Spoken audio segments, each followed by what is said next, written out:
पदभार स्वीकारण्यासाठी मुंबईकडे रवाना झाल्यात। पदभार स्वीकारण्याआधी भुसेंचा नाशिकमध्ये विद्यार्थ्यांशी संवाद साधल्यानंतर भुसे विद्यार्थ्यांसोबत मुंबईकडे रवाना झाल्यात। नाशिकच्या जिल्हाधिकारी कार्यालयात विद्यार्थ्यांशी त्यांनी गप्पा देखील मारल्या। दादा, एक आगळी वेगळी संकल्पना खरं तर आज आपण या ठिकाणी राबवतात। या सगळ्या विद्यार्थ्यांना घेऊन आपण मुंबईत जात आहात, काय नेमकी संकल्पना?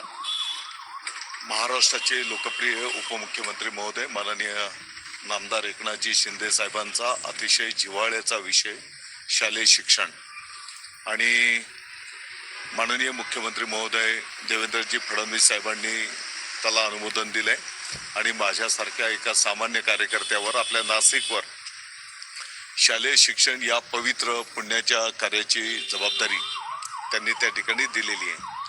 आणि म्हणून आज पदभार स्वीकारताना आमच्या या विभागाचं जे मूळ गाभा आहे, केंद्रबिंदू आहे, किंबहुना आमचं जे दैवत आहे विद्यार्थी, त्या विद्यार्थ्याला केंद्रबिंदू मानून पदभार घेताना त्यांच्या उपस्थितीमध्ये पदभार घेण्याचं आम्ही सर्वांनी मिळून त्या ठिकाणी ठरवलेलं आहे।